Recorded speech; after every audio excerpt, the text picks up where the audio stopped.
গল্প শুরু হওয়ার আগে আপনাদের জন্য একটি সুখবর। এবার আপনারাও আপনাদের লেখা গল্প আমাদের পাঠাতে পারেন।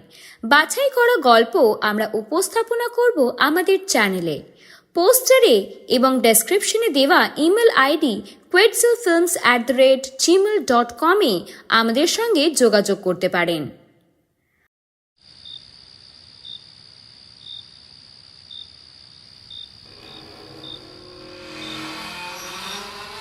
কি একটা শব্দে ঘুম ভেঙে গেল, যেন দরজা খোলার শব্দ।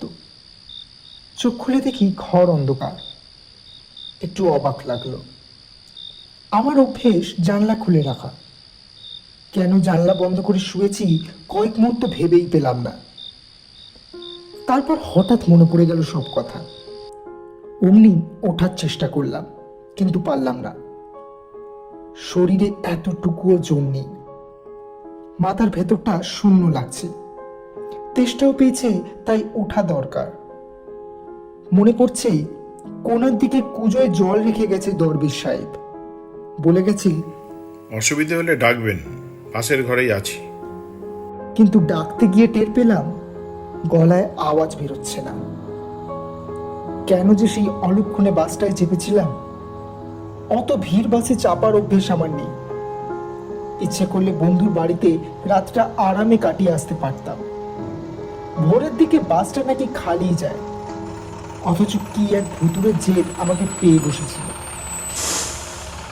সন্ধ্যার দিকে আগা পাঁচতলা লোকের ঠাসা বাসটা এসে দাঁড়াতেই নির্বোধের মতো গুঁতো মেরে ঢুকে পড়লাম।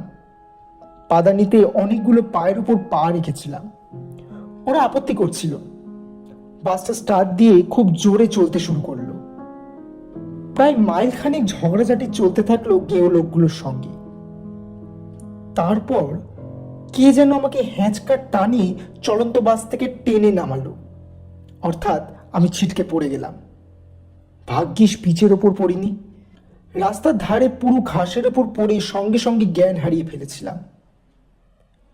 যখন জ্ঞান হলো, টের পেয়েছিলাম সামনে কেউ একটা এসে দাঁড়িয়ে আছে। তার হাতে অদ্ভুত একচোখা একটা লণ্ঠন।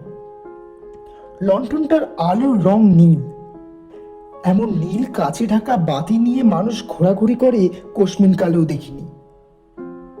আলোর পেছনে আবছা দেখতে পাচ্ছিলাম লোকটাকে, দৈত্যের মতো প্রকাণ্ড। সে আলোটা আমার পাশে রেখে গম্ভীর গলায় বলছিল, কে আপনি? এভাবে রাস্তার ধারে শুয়ে আছেন কেন? নেশা করেছিলেন বুঝি? অত কষ্টের মধ্যে হাসি পেয়েছিল। না না, মাতাল নই, বাস থেকে পড়ে গেছি। তারপর কি হয়েছে জানি না। সে কি? বলেই লোকটা আমার পাশে ঝুঁকে এসেছিল। তারপর লণ্ঠনটা তুলে পা থেকে মাথা অবধি দেখে নিয়ে বলেছিল, জখম হয়নি তো? ঠিক বুঝতে পারছি না। রক্ত রক্ত কি কিছু দেখতে পেলেন? না, তবে হাড়ে আঘাত লাগতেও পারে। টের পাচ্ছেন না কিছু? কে জানে। ওঠার চেষ্টা করুন তাহলে, কাছেই আমার ডেরা। এখন যেমন শরীরের অবস্থা, তখনও ঠিক এমনিই ছিল। লোকটা শেষে আমাকে দু হাতে শূন্যে উঠিয়েছিল। তারপর ফের জ্ঞান হারিয়েছিলাম। দ্বিতীয়বার জ্ঞান ফিরে দেখেছিলাম এই ঘরে শুয়ে আছি খাটিয়ার বিছানার উপর। সে নীল আলোর লণ্ঠনটা নেই। ঘরের মেঝেতে একটা হ্যারিকেন রয়েছে। আর আমার দিকে তাকিয়ে দাঁড়িয়ে আছে আলখাল্লা ঘেরা নীল লম্বা চওড়া এক দরবেশ। কালো আলখাল্লা, গলায় লাল নীল পাথরের মালা, কাঁচা পাকা চুল ও দাড়ি, খাড়া নাক, লালচে টানা টানা চোখ। তার হাতে একটা গ্লাস। আমাকে চোখ খুলতে দেখে বলেছিল, শরবতটা খেয়ে নিন। কই, হাঁ করুন, খাইয়ে দিচ্ছি।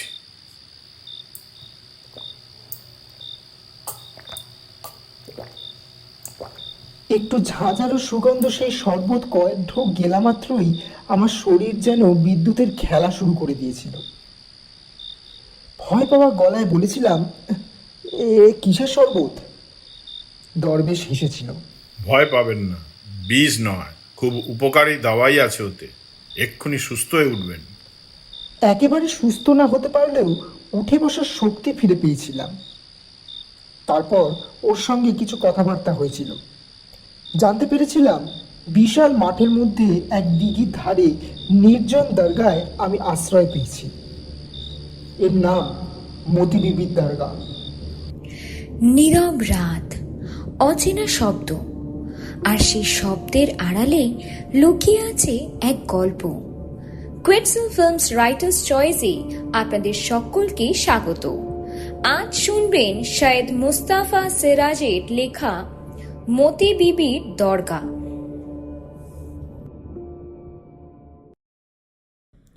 এক তপস্বিনীর কবর আছে এখানে। তার উপর একটা পাথরের ঘর আছে। সেই ঘরেই দরবেশ থাকে। পিদিম জালে, আগরবাতি পোড়ায়, সাধনা করেন। এই ঘরটা পরে ইট দিয়ে বানানো হয়েছিল। ভক্ত বা দৈবাত বিপদে পড়ে কেউ এলে তাকে ঘরে থাকতে দেওয়া হয়। কিছুক্ষণ পরে দরবেশ আমাকে খান দুটো মোটা রুটি আর খানিকটা গুড় দিয়ে বলেছিল, মেহরবানি করে এই দিয়েই খিদে মিটিয়ে নিন, আমি ফকির, বুঝতেই পারছেন। এই যথেষ্ট। তবে খিদে আমার বিশেষ নেই। আপনি এগুলো। না না, দরবেশ আপত্তি করেছিল।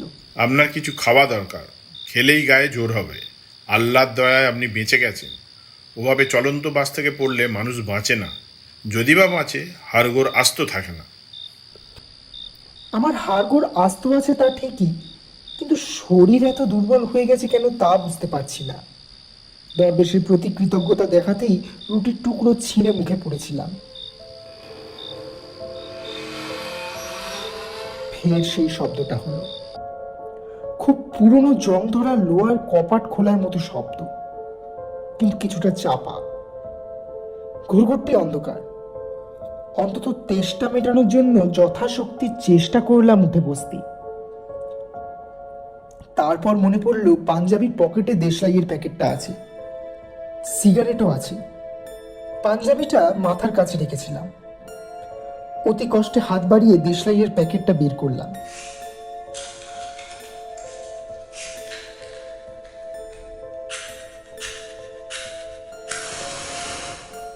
দেশলাই জেলে কুঁজোর কাছে গেলাম।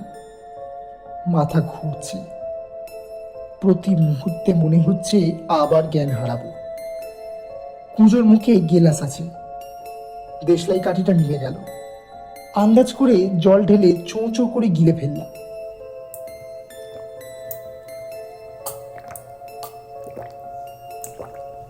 তারপর খাটিয়ায় ফিরে এসে সিগারেট ধরালাম।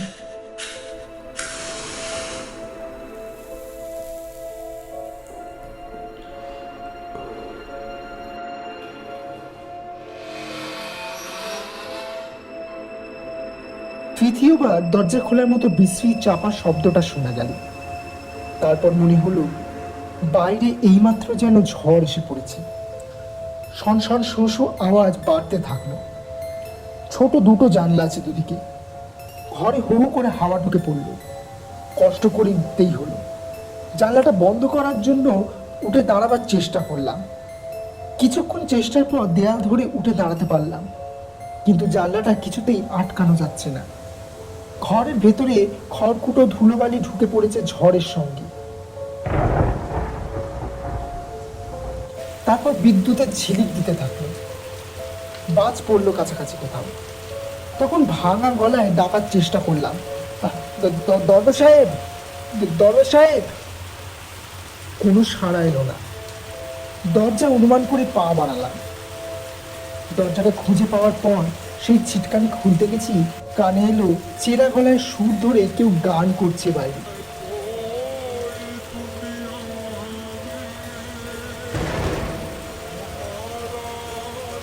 এই দুর্যোগে রাতে নির্জন দরগায় দরবেশের হঠাৎ গান করার ইচ্ছে কেন হলো জানি না। দরজা খোলার সঙ্গে সঙ্গে ঝড় যেন হাত বাড়িয়ে আমাকে টেনে নিল। বারান্দায় ছিটকে পড়লাম। দাঁতে দাঁত চেপে মনে মনে বললাম, আমার জ্ঞান হারানো চলবে না, মাথা ঠিক রাখতেই হবে। বারান্দার সামনে বিদ্যুতের আলোয় ছোট্ট একটা উঠোন আর ইদারা চোখে পড়ল। দরবেশের ঘরের দিকে দেয়াল ধরে এগোতে গিয়ে হঠাৎ চোখে পড়ল বিদ্যুতের আলোয় মুহূর্তের জন্য একটা সাদা ঝলসানো মূর্তি, এবং মূর্তিটি যে স্ত্রীলোকী তাতে কোনো ভুল নেই। ইদারার ধারে দাঁড়িয়ে আছে। সঙ্গে সঙ্গে ভয় পাওয়া গলায় চেঁচিয়ে উঠলাম, কে কে কে কে কে ওখানে? ফের বিদ্যুতের ঝিলিক দিল। ফের দেখতে পেলাম মূর্তিটা, কিন্তু এবার সে ইদারের দিকে ঝুঁকে রয়েছে। আমি ভূতে বিশ্বাস করি না, কিন্তু ভয়ঙ্কর রাতের নির্জন দরগায় সেই বিশ্বাসের ভিত্তিটা নড়বড়ে হতে বাধ্য হল। ওদিকে সেই চেরা গলায় গানটার সমানে শোনা যাচ্ছে। আমি মরিয়া হয়ে ফের দরবেশকে ডাকলাম, তো দরবেশ সাহেব, তো দরবেশ সাহেব। তারপর দরবেশের ঘরের দরজায় জোরে ধাক্কা দিলাম, দরবেশ সাহেব, তো দরবেশ সাহেব। দরজাটা খুলে গেল। ভেতরে পিদিম জ্বলছে কালো একটা বেদির শিয়রে। দরবেশ নেই। এদিকটা ঝড়ের উল্টো দিক, তাই ঘরে ঝড়টা ঢুকছে না। ইদারার ধারে মেয়েটিকে ভূত ধরে নিয়েই আমি আক্রান্ত প্রাণীর মতো ঘরে ঢুকে পড়লাম এবং কাঁপতে কাঁপতে দরজা বন্ধ করে দিলাম। হ্যাঁ, বেদিটাই কবর এবং সম্ভবত কোষ্ঠী পাথরের তৈরি। ফার্সিতে কি সব লেখা আছে, কিন্তু পরক্ষণে চমকে উঠলাম। বেদির ওপাশেই 3টে মরার মাথা রয়েছে। আবছা আলোয় মাথাগুলো বিকট দেখাচ্ছে। আরো ভয় পেলাম। এমন সময় বাইরে সেই গানটা থেমে গেল এবং মনে হলো প্রচন্ড বৃষ্টি শুরু হয়ে গেছে। বেদিক থেকে একটু তফাতে কম্বলের আসন পাতা ছিল, সেখানে গিয়ে বসে পড়লাম। তারপর আশ্চর্য, বন্ধ করে রাখা দরজাটা হঠাৎ মচমচ করে খুলে গেল। সঙ্গে সঙ্গে বেদি পেদিনটা উঠে গেল। দরজার সামনে সেই নীল একচোখা লন্ঠন হাতে দরবেশ দাঁড়িয়ে আছে। সে আলোটা ঘরের ভেতরে ঘুরিয়ে ঘুরিয়ে নিঃশব্দে কিছু দেখে নিল, তারপর বেদির দিকে ঘুরিয়ে রাখল। দরবেশ আমাকে লক্ষ্যও করল না। তার সিলির মূর্তি ক্রমশ স্পষ্ট হয়ে উঠছে। এতক্ষণে তার মুখের দিকে তাকিয়ে দারুণ চমকে উঠলাম। এ কি কোনো জীবিত মানুষের মুখ হতে পারে? দৃষ্টি কেমন অদ্ভুত, নিষ্পলক শূন্য। হাঁটু ভাঁজ করে পুতুলের মতো বসে পড়ল সে কবরের সামনে। তেমনি মৃতের চোখে তাকিয়ে বসে রইল। বাইরে বৃষ্টির শব্দ, ঝড়ের শব্দ, বজ্রপাতের ভয়ঙ্কর শব্দ। মনে হচ্ছে পৃথিবীর শেষ মুহূর্ত আসন্ন। এদিকে বেদির মতো কবরের ওপর লম্বাটে নীল আলো থেকে ক্রমশ ধূপের ধোঁয়ার মতো ধূসর বা নীল কি আবছায়া ঘুমিয়ে উঠছে। তারপর নাকে তীব্র হয়ে ঝাপটা দিল একটা কড়া সুগন্ধ। সুগন্ধটা অসহ্য লাগছিল, চেতনা অবশ করে দিচ্ছিল। তার আতঙ্কে কাক হয়ে দেখলাম ইদারার ধারে সেই মেয়েটি যেন শূন্যে ভেসে এলো এবং ধোঁয়ার মতো দরবেশকে ভেদ করে এগিয়ে বেদির ওপর স্থির হয়ে দাঁড়ালো। নীলাবতার শরীর, হয়তো নীল আলোটাই এর কারণ হতে পারে। সে সুন্দর না কুৎসিত না সাধারণ তা বুঝতে পারছি না। হয়তো সেই বোধ হারিয়ে ফেলেছি, কিন্তু সে একেবারে নগ্ন। আমার তন্ময়তা ভেঙে গেল। দরবেশ ফের চেরা গলায় গান গেয়ে উঠল, কিন্তু এবার সুরটা অনেকটা মিঠে এবং চাপা। ঘুম ঘুম আচ্ছন্নতায় দুর্ভেদ্য কি এক গান গাইছে সে। সুরটাও অপরিচিত, একটু একঘেয়ে। কিছুক্ষণ পর নগ্ন নারী মূর্তিটি বেদির ওপর দাঁড়িয়ে থাকতে থাকতে হঠাৎ আমার দিকে তাকালো এবং তার চমকও টের পেলাম। সে অস্ফুট স্বরে একেবারে মানুষের গলায় আমার দিকে আঙুল তুলে বলে উঠল, ওকে। সঙ্গে সঙ্গে দরবেশ ঘুরল আমার দিকে, প্রচন্ড গর্জন করে বলল, বেরিয়ে যান, বেরিয়ে যান বলছি। কেন এ ঘরে ঢুকে যান আপনি? নীল আলোটাও নিভে গেল। ঘুরঘুরটি অন্ধকার এখন। বাইরে ঝড় বৃষ্টির সমানে চলছে। অন্ধকারে একটা হাত এসে আমার কাঁধে খামচে ধরল। তারপর দরবেশ আমাকে টেনে ওঠালো এবং একটা থাপ্পড়ও মারল। ব্যাপারটা অপমানজনক, কিন্তু বাধা দেবার বা প্রতিবাদের ক্ষমতাও ছিল না এতদিন। অসহায়ভাবে তার হ্যাঁচকা টানে কতটা শূন্য ভেসে উঠলাম। এই দৈত্যের কাছে আমি নেহাত বামন। ভেবেছিলাম আমাকে ঝড় বৃষ্টির মধ্যে বের করে দেবে, কিন্তু তেমন কিচ্ছু করলো না। পাশের সেই ঘরে নিয়ে গিয়ে বিছানায় ফেলে দিল। তারপর ধমক দিয়ে বলল, খবরদার আর বেরোবার চেষ্টা করবেন না, তাহলে আপনাকে বাঁচাতে পারবো না, হুঁশিয়ার। তারপর সে চলে গেল। আমি ভাবতে থাকলাম, ব্যাপারটা কি স্বপ্নে ঘটছে, নাকি সেই উগ্র আরব মেশানো শরবতের নেশায় যত সব উদ্ভট কাণ্ড দেখছি। কিন্তু না তো, আমি তো সজ্ঞান পুরোপুরি, যদিও শরীরের প্রচণ্ড দুর্বলতার দরুন মাথাটা ঝিমঝিম করছে। দেশলাই আর সিগারেটের প্যাকেট বিছানায় রেখেছিলাম। খুঁজে নিয়ে প্রথমে লণ্ঠনটা জ্বালালাম।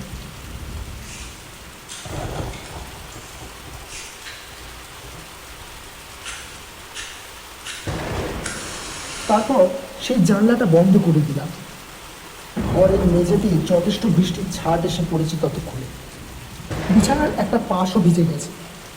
সিগারেট টানতে টানতে সেই দৃশ্যটা আগাগোড়া ভাবতে থাকলাম।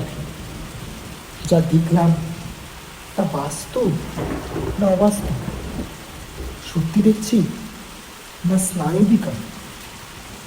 শেষে কোনো সিদ্ধান্তে পৌঁছতে না পেরে লণ্ঠনটা নিভিয়ে শুয়ে পড়লাম। বাইরে তখন ঝড় বৃষ্টির জোরালো ভাবটা অনেকটা কমেছে। পাঞ্জাবিটা পরে ধুতির কোঁচাটা খুলে গায়ে জড়িয়ে শুয়ে পড়লাম। একটু পরে ঘুমে চোখের পাতা জড়িয়ে এলো।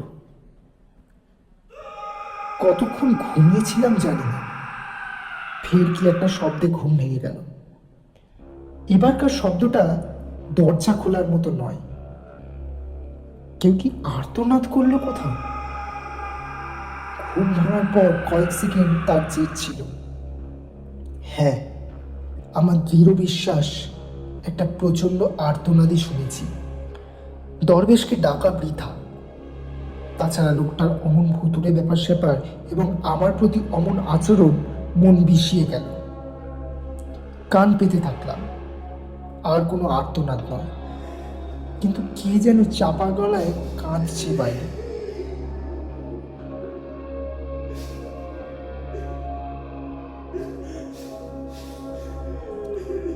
বদ্ধ ঘরে দম আটকে আসছিল। লণ্ঠনটা নিভিয়ে দিতে হয়েছিল বাধ্য হয়ে। ঘরে বিষাক্ত গ্যাস জমার ভয়। এবার উঠে গিয়ে জানলাটা খুলে দিলাম। বৃষ্টি তখন টিপ টিপ করে পড়ছে। দূর দিগন্তে বিদ্যুতের ঝিলিক দিচ্ছে, কিন্তু মেঘ ডাকছে না। লণ্ঠন আর জ্বালালাম না। কান্নার শব্দ সমানে শোনা যাচ্ছে। পা টিপে টিপে এগিয়ে সাবধানে নিঃশব্দে দরজা খুললাম। তারপর বারান্দায় গেলাম। তেমনি অন্ধকার হয়ে আসা বারান্দা। কান্নার শব্দটা কবরের ঘর থেকেই আসছে। নিঃশব্দেও ঘরের দরজাটায় মুখি দিলাম। সেই নীল আলোটা তেমনি লম্বাটে হয়ে দেবীর উপর পড়ে আছে। তারপর যা দেখলাম তাতে আমি আতঙ্কে কাঠ হয়ে গেলাম। এত ভয়ঙ্কর দৃশ্য আমি আগে কখনো দেখিনি। বেদির ওপর মাথা রেখে দরবেশ চিত হয়ে দু হাত ছড়িয়ে শুয়ে আছে এবং তার গলাটা জবাই করা। চাপ চাপ টাটকা রক্ত ছড়িয়ে রয়েছে। চোখ দুটো তেমনি নিষ্পলক। সেই মেয়েটির সিলিউট নগ্ন মূর্তি বেদির পাশে এবং সে দু হাতে মুখ ঢেকে ফুপিয়ে কাঁদছে। তার কালো একরাশ চুল সামনের দিকে ছড়িয়ে আছে। দু হাঁটু ভাঁজ করে একটু ঝুঁকে বসে সে বিলাপ করছে। কয়েক মুহূর্ত হতবাক হয়ে দাঁড়িয়ে থাকলাম। মাথা ঘুরতে থাকলো। যা দেখতে পাচ্ছি তা কি স্বপ্ন নাকি বাস্তব? কি করা উচিত ভেবে পেলাম না। আতঙ্কে কাঠ হয়ে তাকিয়ে থাকলাম। তারপর কি একটা আমার পাশ কাটিয়ে ঘরে ঢুকলো। একটা কালো প্রকাণ্ড বিড়াল। বিড়ালটা নিঃশব্দে এগিয়ে বেদির ওপর উঠল এবং দরবেশের মুখ চাটল। তারপর সে জিভ বাড়িয়ে দিল। আতঙ্ক বেড়ে গেল যখন দেখলাম সে দরবেশের গলায় কাটা জায়গাটা থেকে রক্ত ছেটে খাচ্ছে। বিড়ালটা ঢোকার সঙ্গে সঙ্গে মেয়েটি কান্না থামিয়েছিল। সে মুখ তুলে বিড়ালটাকে দেখতে থাকলো। বিড়ালটা রক্ত চাটতে চাটতে ভয়ঙ্কর মুখ তুলে যেন আমাকেই লক্ষ্য করছিল মাঝে মাঝে। এর ফলে স্নায়ুর ওপর বরাবর আঘাত আসছিল। অসহ্য লাগায় একটু সরে গেলাম। এই সময় ডাইনে ঘুরে আরেক বিচিত্র দৃশ্য দেখলাম। অন্ধকারে একটু দূরে 3টে আলো আসছিল। হঠাৎ 3টে আলো মিলেমিশে একটা হয়ে গেল এবং প্রকাণ্ড আলোটা হলুদ বলের মতো ভাসতে ভাসতে এসে স্থির হলো। তারপর আলোটা বুদবুদের মতো অনেকগুলো ভাগ হয়ে গেল। এদিকেই আসছে দেখে আমি দ্রুত পাশের ঘরে গিয়ে ঢুকলাম এবং দরজা নিঃশব্দে ভেজে কপাটের ফাঁকে চোখ রাখলাম। আলোগুলো বুদবুদের ঝাঁকের মতো এবং এত চঞ্চল যে গোনা যাচ্ছে না। অনুমান করলাম 1 ডজনের কম তো নয়। আলোগুলোর কিন্তু একটুও ছটা নেই, অর্থাৎ কোনো কিছুকে আলোকিত করছে না। আলোগুলো নাচতে নাচতে এসে বারান্দায় উঠলো এবং কবরের ঘরেই ঢুকলো তা ঠিক। কয়েক মিনিট পর দেখি মেয়েটি সে নীল লণ্ঠন নিয়ে বেরোলো। আবছা দেখা যাচ্ছিল। তার পরনে এখন শাড়ি রয়েছে। তার পেছনে পেছনে অনেকগুলো সিলিউট মূর্তি যেন শূন্যে হেঁটে যাচ্ছে। বেড়ালটাকে দেখতে পেলাম না। ওরা অন্ধকারে কোথায় অদৃশ্য হয়ে গেল। তখন লণ্ঠনটা জেলে নিয়ে বেরিয়ে এলাম। কবরের ঘরের দরজা খোলা। আলো তুলে ধরে দেখি দরবেশের জবাই করা শরীরটা তেমনি পড়ে আছে এবং গলার ফাঁকটা পরিষ্কার দেখা যাচ্ছে। এক ফোঁটাও তাতে রক্ত নেই। বেড়ালটা সব চেটেপুটে খেয়ে ফেলেছে। ঘরের ভেতরে লণ্ঠনটা ঢোকাতেই কালো বেড়ালটা কোণার দিকে বসে আছে দেখতে পেলাম। সে নীল উজ্জ্বল চোখে তাকালো, মুখে রক্ত লেগে। তারপর সে দ্রুত আমার পাশ দিয়ে বেরিয়ে গেল। বেদির কাছে গিয়ে দরবেশের গায়ে হাত রাখলাম। আলখাল্লাটা ভিজে রয়েছে, নাড়িতে স্পন্দন নেই, বরফের মতো হিম শরীর। হঠাৎ সেই সময় চোখ গেল সেই 3টি মরার মাথার দিকে। 3টে মুন্ডু নড়তে শুরু করেছে। নড়তে নড়তে বলের মতো তারা আমার দিকে গড়িয়ে আসতে থাকলো। আর সহ্য করতে পারলাম না। লণ্ঠনটা তাদের উপর ছুঁড়ে মারলাম। কাঁচ ভেঙে গেল, তেল ছড়িয়ে আগুন ধরে গেল। তার মধ্যে মুন্ডু 3টে নাচতে থাকলো। এক লাফে আমি বারান্দায় পৌঁছলাম। তারপর অন্ধকারে কিভাবে যে এগোলাম বলার নয়। আছাড় খেলাম কতবার। কাদায় জলে জামা কাপড় আর শরীর যাচ্ছে তাই মাখামাখি হলো। কিছুটা এগিয়ে আবছা ধূসর আলোয় ভরা মাঠে পৌঁছলাম। বৃষ্টি থেমে গেছে। আকাশের পশ্চিম দক্ষিণ কোণে এক টুকরো ভাঙা চাঁদ বেরিয়ে এসেছে। সামনের পিচের পথটা দেখা যাচ্ছিল। সেখানে গিয়ে ঘুরে দাঁড়ালাম। দরকার এদিকটা বিশাল পাহাড়ের মতো দেখাচ্ছে, কালো হয়ে আসছে। বুঝলাম জায়গাটা ঘন জঙ্গলে ভরা। রাস্তায় পৌঁছে সাহস বেড়ে গেল। হাঁটতে থাকলাম। শরীরের সেই দুর্বলতা আর নেই। দূরে একটা আলো দেখা যাচ্ছে। মনে পড়ল প্রধান সেই ছোট্ট চোখ, যেখান থেকে বাসে চেপেছিলাম কাল সন্ধ্যায়। আলোটা লক্ষ্য করে চলতে থাকলাম।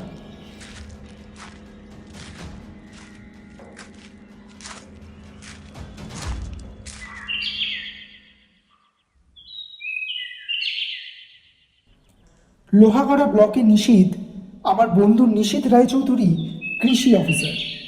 ভোরবেলা আমাকে জল কাদামাখা ভুতুড়ে চেহারায় দেখে ভীষণ অবাক হয়েছিল। সংক্ষেপে তাকে মোটামুটি সবটাই বললাম। সে কিছুক্ষণ নিষ্পলক চোখে আমার দিকে তাকিয়ে থাকার পর বলল, ঠিক আছে, কিন্তু আগে বাথরুমে ঢোক। আমার বউ মারাত্মক ঘুম কাতুরে, যদি তোকে দেখে না হুলুস্থুল কাণ্ড বাঁধাবে। কাপড় চোপড় ছেড়ে স্নান করে এবং নিশীথের পাজামা পাঞ্জাবি পরে আরামে বসলাম। ততক্ষণে সূর্য উঠেছে। নিশীথ চা করে আনলো। চা খেতে খেতে বললাম, উফ, এতক্ষণে কোমরের ব্যথাটা কমেছে একটু। নিশীথ বলল, ফিরে গিয়ে এক্সরে করাস। কিন্তু কথা হচ্ছে, ঝড় জলের সময় মতিবিবির দরগায় নিশ্চয়ই তুই ভীষণ রকমের স্বপ্ন দেখেছিস, তাছাড়া আর কোনো ব্যথা হয় না। অসম্ভব। দরবেশের ডেড বডিটা নিশ্চয়ই এখনো আছে, বরং পুলিশে খবর দেওয়া যাক। নিশীথ হাসলো। কি বলছিস? ওখানে তো কেউ থাকে না, আর সেরকম কোনো ঘরঠরও নেই। তবে একটা কবর আছে বটে, এবং সেটা পুষ্টি পাথরের তৈরি। রেগে গিয়ে বললাম, আরে ঘর নেই তো ঝড় বৃষ্টিতে ছিলাম কোথায়? তুই বাস থেকে পড়ে অজ্ঞান হয়ে গেছিলি বটে, জ্ঞান ফেরার পর নিশ্চয়ই ঝড়ের সময় আশ্রয় নিতে ঢুকেছিলি দরগায়। তারপর লম্বা চওড়া একটা স্বপ্ন দেখেছিস। ইম্পসিবল, অসম্ভব। এখনই আয় আমার সঙ্গে। স্বপ্ন তো হতেই পারে না, আমার ব্যাগ ট্যাগ সব ওখানেই আছে। নিশিত একটু হেসে বলল, নিশ্চয়ই দরগার বটতলায় গিয়ে ফের অজ্ঞান হয়ে পড়েছিল। তোর ভুলটা ভাঙানো দরকার। একটু পরে ব্লকের জিপটা নিয়ে বরং বেরোবো। মুর্শিদাবাদ সাঁওতাল পরগনার সীমান্তে সেই দরগাটার নাম লোহাগড়া বরমেডি রোড। বরমেডিতে রেল স্টেশন আছে, সেখান থেকে আমার বাড়ি পৌঁছানোর অসুবিধে নেই। তাই নিশিতের বউয়ের কাছে দ্বিতীয় দফা বিদায় নিয়ে বেরোলাম। হাসতে হাসতে বলল, আপনি আবার ভূতের পাল্লায় পড়ে ফিরে আসুন, তবে আপনার বন্ধুর সাহসটা বড্ড বেশি। দেখবেন আবার মেয়েটির প্রেমে পড়ে তার গায়না থেকে যায়। তবে ও ভীষণ নুড ভক্ত, দেখছেন না কত নুড আর টেবিলে সাজিয়ে রেখেছে।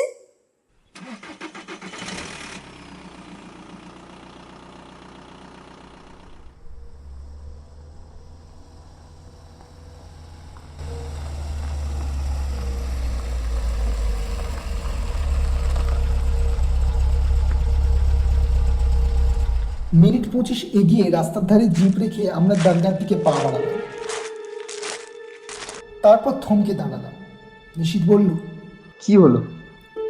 বললাম, দেখ দেখ, সেই কালো বিড়ালটা। একটা কালো বিড়াল ভাঙাচোরা প্রকাণ্ড চত্বরে বসে একটা থাবা তুলে গা চুল করছে। চত্বরের মাঝখানে কোষ্ঠী পাথরের কবর। বিড়ালটা থাবা নামিয়ে আমাকে দেখতে থাকলো। কিন্তু আশ্চর্য, সেই কবরটা, ফার্সিতে লেখা ফলকটাও, কিন্তু এই তো ফাঁকা জায়গা রয়েছে। ওপাশে একটা প্রকাণ্ড বট গাছ। নিশিত এগিয়ে গিয়ে জলকাদায় পড়ে থাকা আমার ব্যাগ কুড়িয়ে নিয়ে বলল, তোর ব্যাগ নিশ্চয়ই। সেই সময় ড্রাইভার একটু কেশে বলল, বাবু, শুনেছি এখানে ফকির থাকতে, পরে তাকে কারা মার্ডার করেছিল, মেয়ে মানুষ নিয়ে গন্ডগোল। শুনে আমার মাথা ঘুরতে থাকলো। ব্যস্ত হয়ে পড়লাম, নিশিত চলে আয়।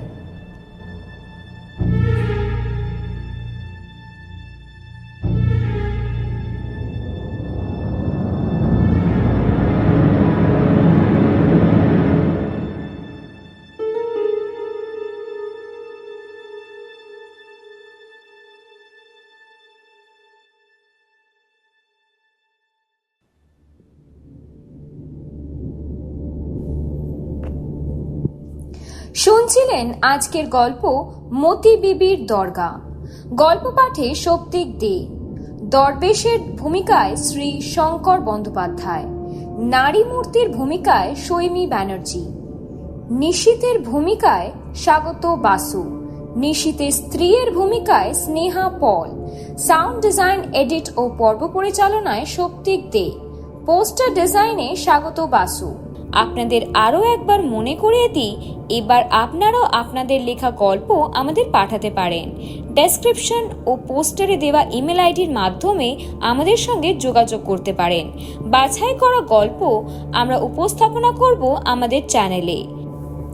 আমরা আরও একটি রোমাঞ্চকর গল্প নিয়ে ফিরে আসব খুবই শীঘ্রই। অসংখ্য ধন্যবাদ আমাদের সঙ্গে থাকার জন্য।